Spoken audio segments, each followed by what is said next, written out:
Good morning, જય શ્રી કૃષ્ણ. વાગી ગયા છે સવારના 8. આજે છે હનુમાન જયંતિ.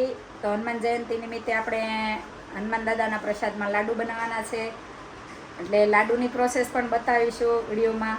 અને આજે હનુમાનજીના મંદિરે પરમને લઈ અને અમારે દર્શન કરવા માટે જવાનું છે, તો એ પણ બતાવીશું. અને કન્ટિન્યુ લોગ આવતા નથી, તો લોગ બનાવવા માટે પણ ટ્રાય કરીશું. જોતા રહેજો. આપણે લાડવા બનાવવાના છે, એટલે એના માટે આ ભાખરીનું ચૂરમું બનાવવું પડે પહેલાં. પછી ચૂરમું બનાવી એને ઘી ગોળનો પાક લેવો પડે. પછી ઘી ગોળનો પાક લઈ અને આ ડ્રાયફ્રૂટ નાખવાનું છે.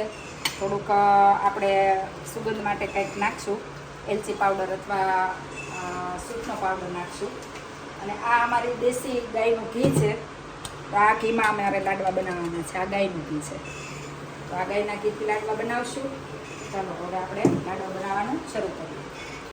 પહેલાં આપણે ગેસ ચાલુ કરવાનો, પછી એમાં આ ગાયનું ઘી નાખવાનું છે.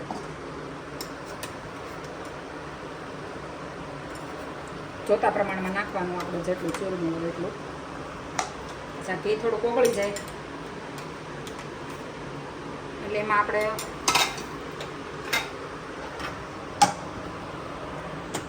પ્રાકૃતિક ગોળ છે આપણે આગળ, હા આપણે આ ગોળ નાખવાનો છે.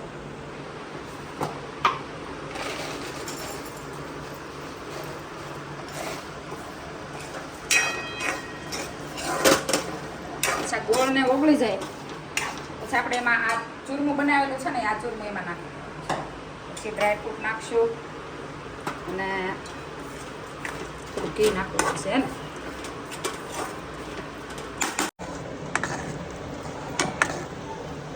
ગોળ જો એટલો ફૂલીને ઉપર આવી જાય ને પછી આપણે આ ચૂરમામાં નાખી દેવાનું. ડ્રાયફ્રૂટ નાખી દેવાનું. અને સૂંઠનો પાવડર નાખશું, પણ આપણે ઓછો નાખશું. ઉનાળાની સિઝન છે એટલે ગરમી હોય, શિયાળામાં આપણે વધારે ખાઈએ.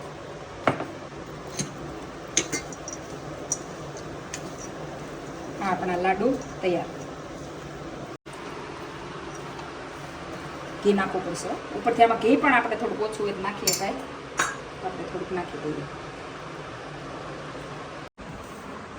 આ ઠંડુ થાય ને પછી લાડવા વાળવાનું હોય. લાડવા બનાવું છું સીતા હે?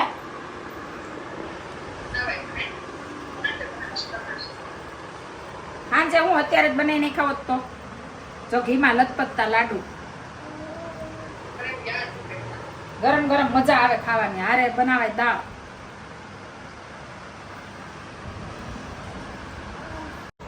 જો આપણે રૂપિયાનો સિક્કો નાખતા ને, તો ₹1 રૂપિયાના સિક્કા હાટું નિલેશ 3 થી 4 લાડવા ખાઈ જતો.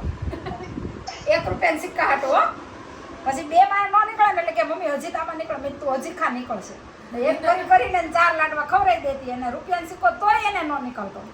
ક્યારેક નીકળે ને ક્યારેક ન નીકળે. પછી એકવાર છે ને આમાં સિક્કો નાખી દીધો છે, જેના કિસ્મતમાં હશે એને નીકળશે. એટલે પછી એમ કે નિશાન કરી દેજો મમ્મી, એક લાડો. પણ હું નિશાન ન કરતી. પછી ક્યારેક તો કેવું થતું ખબર રીતિ, કોઈને ન નીકળે. પછી સાંજે વાળુવાળાને આપણે જ્યારે બનાવીને કાંઈક એવી વસ્તુ, ત્યારે વાળુવાળા માટે એક્સ્ટ્રા બનાવીએ આપણે. પછી સાંજે હું 2-4 લાડવા એને આપું, પછી એને નીકળે. પછી એ બીજા દિવસે પાછા વાળું લેવા આવે ને, તો એ એમ કે તમે લાડવા બનાવ્યા 2-5-5ના સિક્કા નીકળ્યા. અને એ કેટલી ખુશ થઈ જાય સિક્કા જોઈ કે 10 રૂપિયામાં મારે એ કે નીકળ્યા એમ. બીજી પૈસા હાટુંથી મેં તમારા ઘરે ઘણા બધા લાડવા ખાધા, પણ કોઈ નીકળ્યા નહીં. તારા કિસ્મતમાં હશે ને એટલે એને નીકળે. એટલે જેના નસીબનું જેને હોય ને એને મળે. પછી રૂપિયાનો સિક્કો હોય કે ગમે એટલી મિલકત હોય, પણ જેના કિસ્મતમાં હોય ને એને બધું મળે છે. લાડવા બનાવી લાડવા વાળી દીધા છે, તો પ્રસાદ ધરી દઈને પછી જમી લઈએ.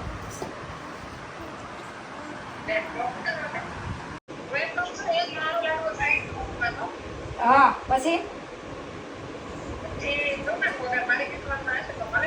હા તારો એક લાડવો જો સાઈડમાં મૂકું છું, બરાબર? એને બતાવી કે હાલ હાલ તો તું સિલેક્ટ કર કયો લાડવો મૂકું.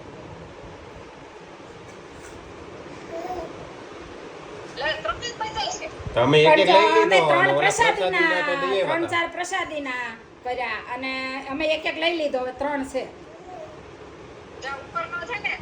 આ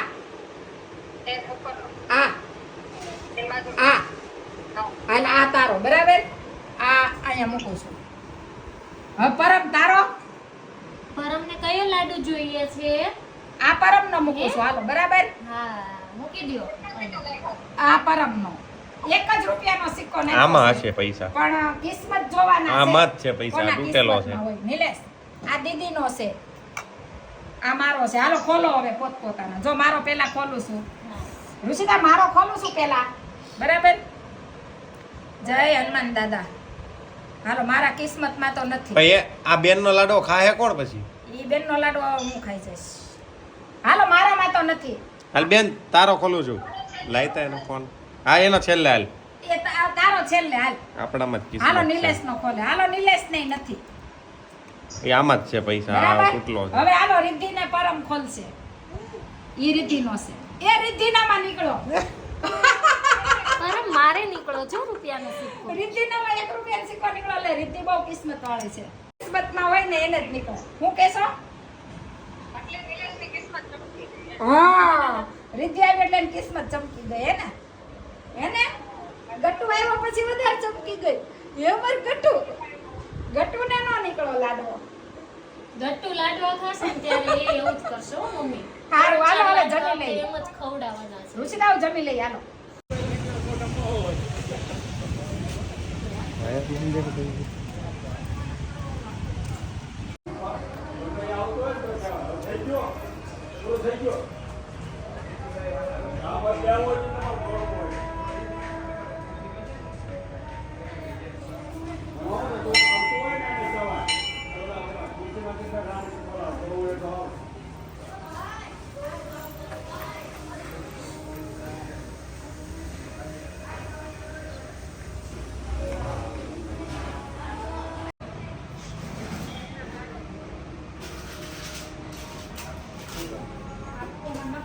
છોકરો બોર હતો એ, આમાં નાખી દો જે જેવાલા કરો મારે તો છોકરો એટલા આગળ જોઈ નાખી દીધો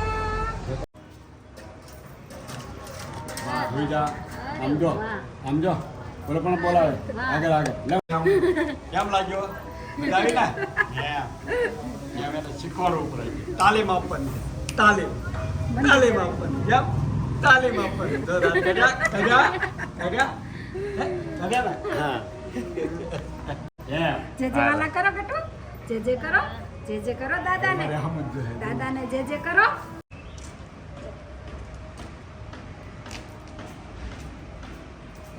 છે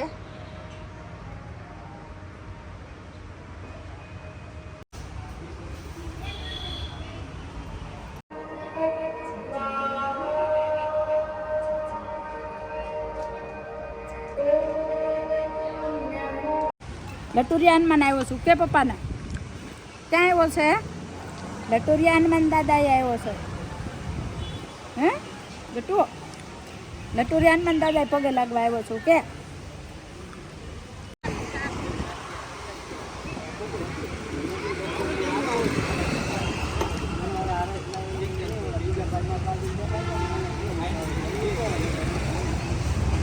એ હજી બહુ નાનો છે. શરબત છે વરિયાળી હવે એવું મસ્ત છે હે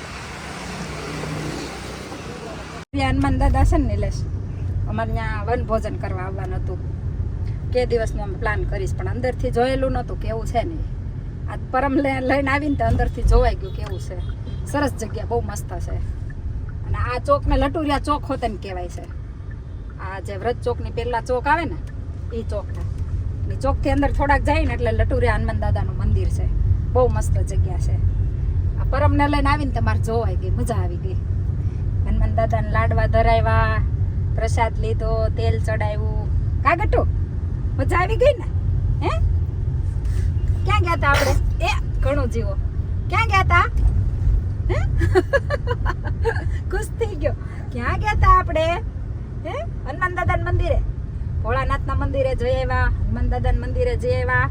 હવે ક્યાં મંદિરે જવાનું છે? બો ઠાકોરજી આગળ જવાનું બાકી છે હજી. ઠાકોરજી આગળ જવું છે ને? હે કાળિયા ઠાકર આગળ બાકી છે. આપણે ત્યાં જાવું હો હજી આને હવેલી લઈ જાવ નિલેશ એક દિવસ.